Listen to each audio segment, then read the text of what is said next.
Dear students, welcome to my YouTube channel. মই এতিয়া তোমালোকক এক্সাৰসাইজ 1.1 নাম্বাৰ 1 যেটো অংক দিয়া আছে ইউক্লিডৰ কলন বিধি ব্যৱহাৰ কৰি গহাও নিৰ্ণয় কৰা বা নিৰ্ণয় কৰিব লাগে। ইয়াত মই আগৰ অংকখিনি মই কৰিছো, এতিয়া মই 1 ৰ 5 নম্বৰ অংকটো কৰিম। ইয়াত দিয়া আছে সংখ্যা দুটা 405 আৰু 2520। এই দুয়োটা সংখ্যাৰ গহাও নিৰ্ণয় কৰিব লাগে। এই দুয়োটা সংখ্যা গহাও নিৰ্ণয় কৰাৰ আগতে মই সংখ্যা দুটা প্ৰথমতে চিনাক্ত কৰি লম। ইয়াত 2520 is greater than 405. এতিয়া মই এই দুয়োটা সংখ্যা যদি গহাও নিৰ্ণয় কৰো ইউক্লিডৰ কলন বিধি অনুযায়ী, তেতিয়াহ'লে আমি জানো যে ইউক্লিডৰ কলন বিধিটো হ'ল a equal to bq plus r। আমি এইটো আৰ্হিত এই অংকটো আমি কৰিব লাগিব। ইয়াত এটা শৰ্ত আছে য'ত r ৰ মানটো বা r ৰ ভ্যালুটো greater than 0 or equivalent 0 or less than b, অর্থাৎ ভাজকতকৈ সৰু হ'ব লাগিব। 2520 মই এই যেটো আৰ্হি দিয়া আছে a equal to bq plus r, এইটো আৰ্হিত লিখিবলৈ হ'লে ইয়াত মই 405 লিখিব লাগিব আৰু 405 দি মই 2520 হৰণ দিম। এতিয়া 405 দি পেলাই 2520 হৰণ দিলে ই যাব ইয়াত 6 5 into 6 30 30 0 হাতত থাকিল 3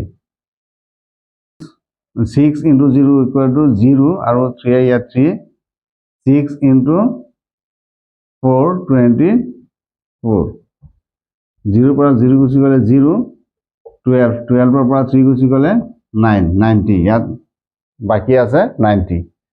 এতিয়া 405 ইয়াত যাব 6 বার আৰু বাকি থাকিব 90।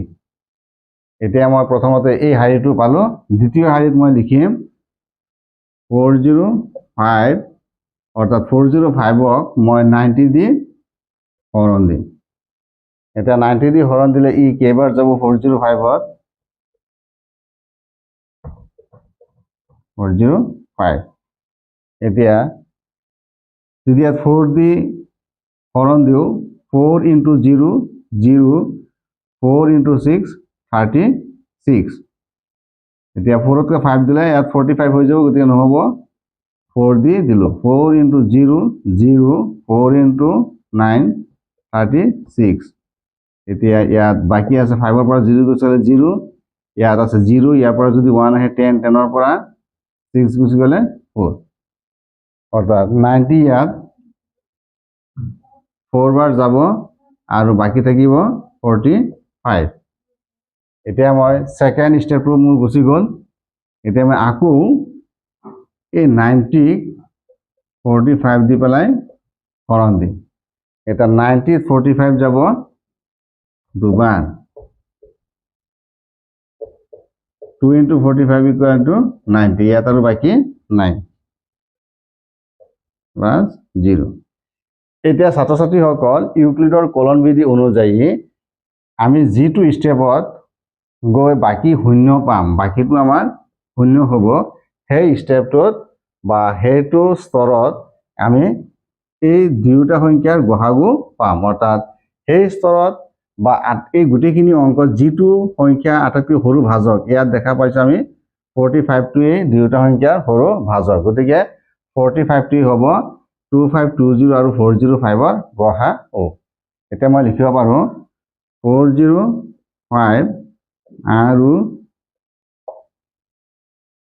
2520 গহাও equal to 45। এতিয়া 1 ৰ 6 নম্বৰ অংকত দিয়া আছে দুটা সংখ্যা 155 আৰু 1385। এই দুয়োটা সংখ্যাৰ গহাও কিমান আমি ইউক্লিডৰ কলন বিধি অনুসৰি বা কলন বিধি ব্যৱহাৰ কৰি নিৰ্ণয় কৰিব লাগে। প্ৰথমতে এই দুয়োটা সংখ্যাৰ ভিতৰত আটাইতকৈ কোনটো ডাঙৰ আৰু কোনটো সৰু আমি নিৰ্ণয় কৰিম। ইয়াত 1385 is greater than 155 ইয়াত 155তকৈ 1385টো ডাঙৰ সংখ্যা গতিকে এই 155 দি পেলাই 1385ক হৰণ দিম অৰ্থাৎ এইটো হ'ব ভাজ্য আৰু এইটো হ'ব ভাজক ইউক্লিডৰ কলন বিধিটো হ'ল a equal to bq plus r য'ত r ৰ ভ্যালুটো হ'ব 0তকৈ ডাঙৰ বা 0ৰ সমান আৰু bতকৈ সৰু এই শৰ্তটো আমাৰ সদায় মনত ৰাখিব লাগিব এই অংকটো কৰাৰ সময়ত অৰ্থাৎ যেতিয়া আমি হৰণটো দিম এই শৰ্তটো মানি চলিব লাগিব এতিয়া মই ইয়াত ইউক্লিডৰ কলন বিধি অনুযায়ী লিখিম 1385 equal to 155 1385 equal to কিমান 155 এই 155 দি পেলাই মই 1385ক হৰণ কৰিম অৰ্থাৎ এই সংখ্যাটোক 1385ক মই ইউক্লিডৰ কলন বিধি অনুযায়ী লিখিম অৰ্থাৎ এই সংখ্যাটো ইয়াত যিমানবাৰ হৰণ যাব সেই সংখ্যাটো ইয়াত পূৰণ হ'ব প্লাস হ'ব বাকিখিনি হ'ব প্লাস হৈ থাকিব ইয়াত তেনেকৈ মই লিখিম 1385ক যদি মই 155 দি হৰণ দিওঁ তেতিয়াহ'লে ইয়াত 138ক 155 নাযায় গতিকে 1385 এই চাৰিটা সংখ্যা ওলাব লাগিব এই চাৰিটা সংখ্যা ল'লে ইয়াত যদি মই প্ৰথমতে 9 দি হৰণ দিওঁ 9 × 5 5 9 × 5 45ৰ 5 হাতত থাকিল 4 9 × 5 45 আৰু 4 হ'ব 49 ইয়াত 9 হ'ব ইয়াত হ'ব 5 আকৌ ইয়াত 4 আছে 9 × 1 9 আৰু 4 দিলে 13 গতিকে বেছি হৈ যাব 10 বেছি হ'ব গতিকে 9 দি নাযায় মই 8 দি হৰণ দিম 8 × 5 40 40 0 হাতত থাকিল 4 8 × 5 40 40 আৰু 4 44 হাতত থাকিল 4 8 × 1 8 আৰু 4 12 ইয়াত 5ৰ পৰা 0 গুচি গ'লে 5 ইয়াত আছে 8ৰ পৰা 4 গুচি গ'লে 4 ইয়াত 3ৰ পৰা 2 গুচি গ'লে 1 এতিয়া মই দেখা পালো 155তকৈ 145টো সৰু গতিকে আমাৰ অংকটো এইখিনি কৰা শুদ্ধ হৈছে যেহেতু 155 145ত আৰু হৰণ নাযায় গতিকে এইটো যদি মই ইউক্লিডৰ কলন বিধি অনুযায়ী লিখো তেতিয়াহ'লে 155 × 8 plus 145 145 এতিয়া যদি মই সেকেন্ড স্টেপ ইউক্লিডৰ কলন বিধি অনুযায়ী যেহেতু r ৰ ভ্যালুটো 0 ওলোৱা নাই r ৰ ভ্যালুটো যেতিয়ালৈকে 0 নোলায় তেতিয়ালৈকে আমি অংকটো কৰি গৈ থাকিব লাগিব এতিয়া 155ক 145 দি হৰণ দিম 155ত 145 এবাৰ যাব ইয়াত বাকি থাকিব 10 145 × 1 plus 10 যেহেতু বাকি ইয়াত 10 ওলাইছে অংকটো আমাৰ এইখিনিতে শেষ হোৱা নাই গতিকে 145ক মই এতিয়া 10 দি হৰণ দিম ইয়াত 10 কেইবাৰ যায়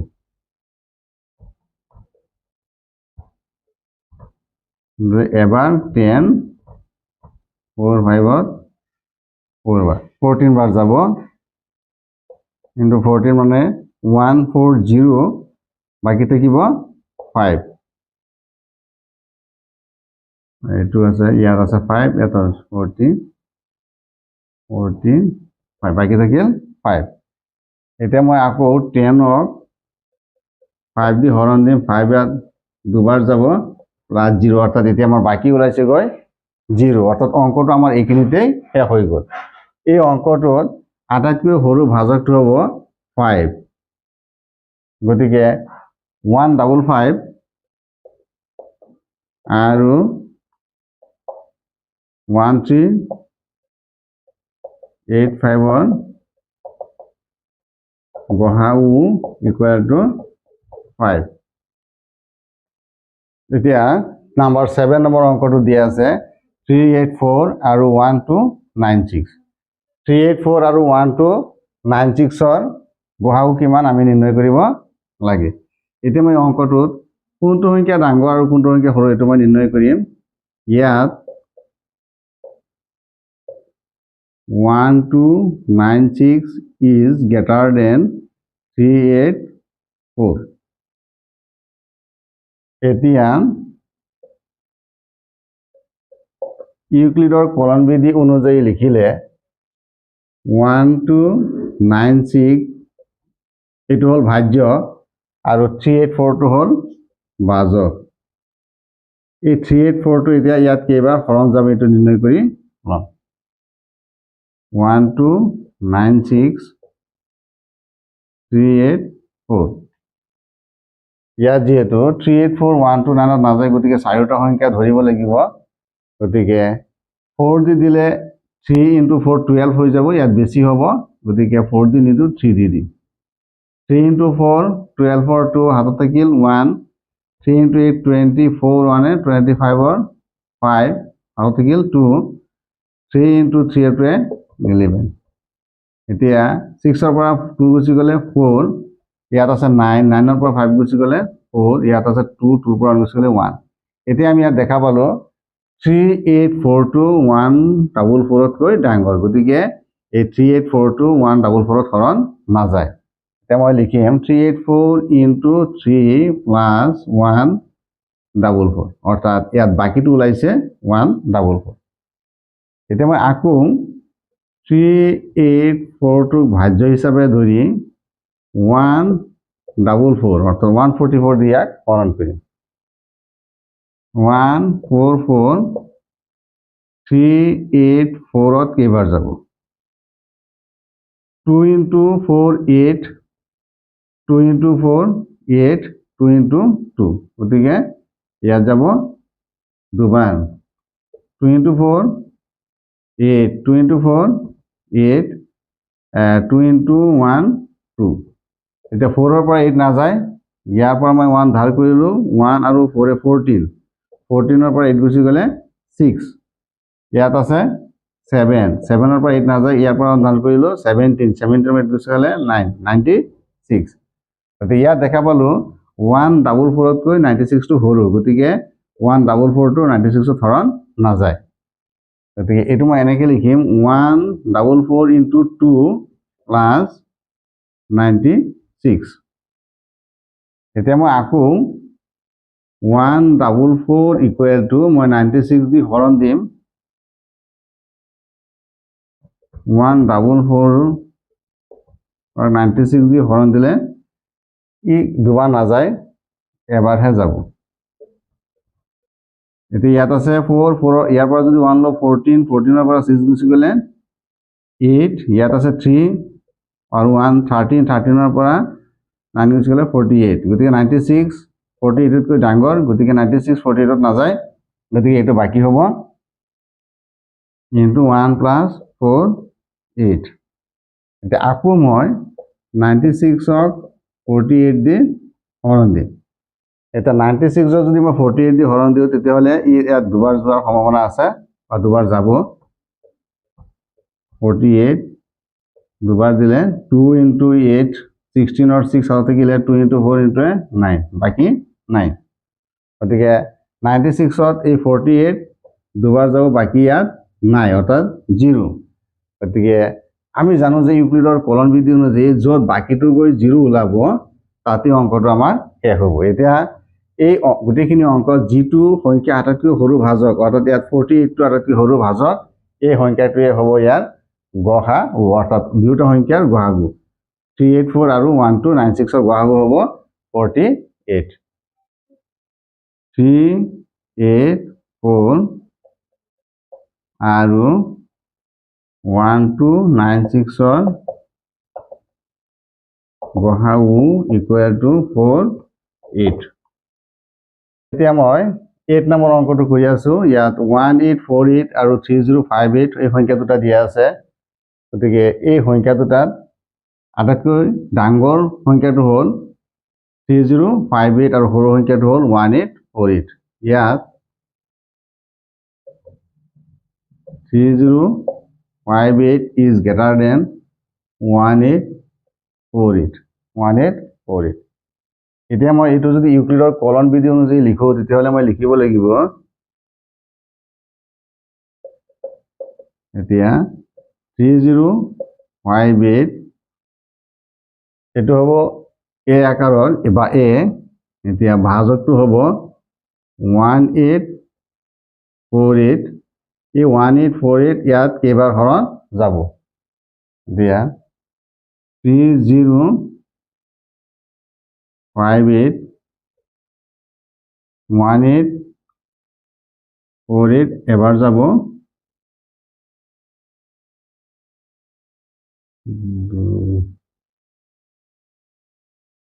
48 8ৰ পৰা 8 গুচি গ'লে 0 5ৰ পৰা 4 গুচি গ'লে 1 ইয়াত আছে 10 10ৰ পৰা 8 গুচি গ'লে 2 আৰু ইয়াত আছে 2 2ৰ পৰা 1 গুচি গ'লে 1 1 2 1 0 অৰ্থাৎ মই দেখা পালোঁ ইয়াত 1848 টো 1210 তকৈ ডাঙৰ বা এইটোতকৈ এইটো সৰু গতিকে এই সংখ্যাটো আৰু ইয়াত হৰণ নাযায় গতিকে মই এইটো এনেকৈ লিখিম ইউক্লিডৰ কলন বিধি অনুযায়ী এইটো হ'ল ভাগফল আৰু বাকীটো হ'ব 1210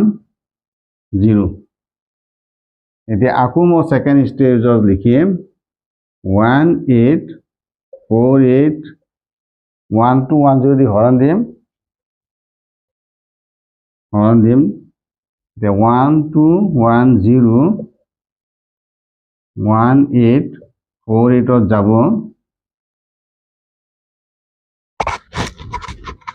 এবাৰ 1210 8 8ৰ পৰা 0 গুচি গ'লে 8 4ৰ পৰা 1 গুচি গ'লে 3 ইয়াত আছে 8 8ৰ পৰা 2 গুচি গ'লে 6 এতিয়া মই দেখা পালোঁ এইটোকে এইটো সৰু ইয়াত আৰু হৰণ নাযায় অৰ্থাৎ এবাৰেই যাব ইনটু 1 প্লাছ 638 এতিয়া মই আকৌ 1210 638 হৰণ কৰিম এতিয়া 1210 মই 638 দি হৰণ দিম 6 ইয়াত যদি দুবাৰ যায় 2 into 8 16 6 কত থাকিল 1 2 into 3 6 মানে 7 এতিয়া 2 into 6 12 বেছি হৈ যাব গতিকে এইটো এবাদি যাব ইয়াত 638 ইয়াত 10 10ৰ পৰা 8 গুচি গ'লে 2 ইয়াত আছে 0 ইয়াৰ পৰা 1 আহিলে 10 10ৰ পৰা 3 গুচি গ'লে 7 ইয়াত আছে 1 আৰু 1 11 11ৰ পৰা 6 গুচি গ'লে 5 অৰ্থাৎ এইটোতকৈ এইটো সৰু গতিকে আৰু 1তকৈ বেছি হৰণ নাযায় ইনটু 1 প্লাছ 572 এতিয়া মই আকৌ 638ক 572 দি হৰণ দিম এতিয়া 638ক যদি মই 572 দি হৰণ দি এবাৰেই যাব 572 বিয়োগ হ'ব এতিয়া 8ৰ পৰা 2 গুচি গ'লে 6 ইয়াত আছে 13 3 আৰু ইয়াৰ পৰা ভাল হ'লে 13ৰ পৰা 7 গুচি গ'লে 6 ইয়াত আছে 5 গতিকে নাযাব 66 ইয়াতো এবাৰেই যাব আৰু বাকী থাকিব 66 এতিয়া 572 ইকুৱেল টু 66 দি হৰণ দিলে মই হৰণটো ইয়াত পাতিম 57266 ইয়াত 3 দি দিলে 4 দি দিলে 4 into 6 24ৰ 4 হাতত থাকিল 2 4 into 6 24 10 বাৰতকৈ 660 গতিকে 8 দি চাম আমি 8 into 6 48 48 আৰু 4 52 8 বাৰ যাব 8 into 6 48ৰ 8 হাতত থাকিল 4 8 into 6 48 48 আৰু 4 52 ইয়াত আছে 12 12ৰ পৰা 8 গুচি গ'লে ইয়াত মানে 2ৰ পৰা 8 নাযায় 7ৰ পৰা 1 ল'লোঁ 12ৰ পৰা 8 গুচি গ'লে 4 ইয়াত আছে 6ৰ পৰা 2 গুচি গ'লে 4 44 গতিকে 66 44তকৈ ডাঙৰ গতিকে হৰণ নাযায় গতিকে মই এইটো লিখিম 8 প্লাছ 44 এতিয়া এই 66 44 এবাৰ যাব 44 ইনটু এটা এবাৰেই যাব 66 44 গুচি গ'লে 2 2 এবাৰ বাকি থাকিল 22 এতিয়া এই 44 22 দুবাৰ যাব আৰু বাকি নাথাকে গতিকে ইয়াত যেহেতু আমাৰ বাকি বা বাকিটো শূন্য ওলাইছে গতিকে আনসাৰটো আমাৰ এইটো ষ্টেজত ওলাব এতিয়া এই গোটেইখিনি অংক দেখা পালো আটাইতকৈ সৰু ভাজকটো হ'ল 22 গতিকে 1848 আৰু 3058 গহাও হ'ব 22